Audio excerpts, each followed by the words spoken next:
तमाम महाराष्ट्रीय जनतेला जय भीम, जय शिवराय.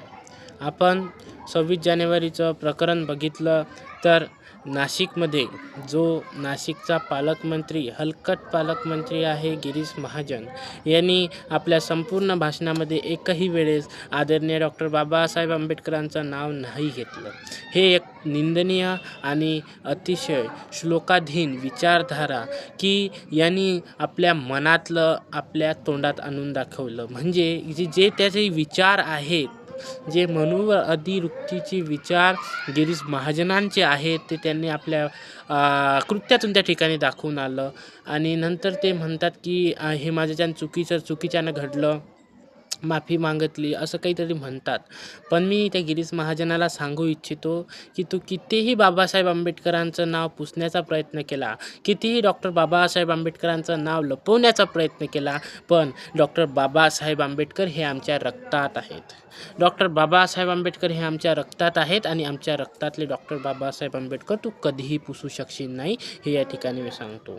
म्हणून आमच्या नाशिकच्या जे महिला कर्मचारी होत्या त्यांनी त्यांची चूक लक्षात आणून दिली की बघा, या गिरीश महाजन याला नालायकाला इतकंही डोकं नाही की स्वतःची काय चूक झाली, आपण त्या भाषणात काय चूक झाली साधी ते त्याला माहिती नव्हती. तेही त्याच्या खालच्या अधिकाऱ्यांनी, एका महिला कर्मचाऱ्यांनी त्याच्या लक्षात आणून दिली की जे महिला कर्मचारी तो आल्यानंतर उठून उभे राहतात, जे महिला कर्मचारी त्याला सलाम ठोकतात, आणि त्याच महिला कर्मचाऱ्यांनी त्याची चूक, त्याची लायकी, त्याची हलकट विचारधारा, त्याची मनुवादाची लायकी हे त्या ठिकाणी दाखवून दिली. आणि त्या आमच्या भीमाच्या वाघीण त्यांनी आपलं एक कृत्य आणि त्यांना जे सहन झालं नाही त्या ठिकाणी तेव्हाच त्यांनी बोलून दाखवलं. अशा त्या ताई त्यांनी एक आपल्या समाजापुढे या नालायकाचं, गिरीश महाजनांचं जे असली चेहरा आणून दाखवला.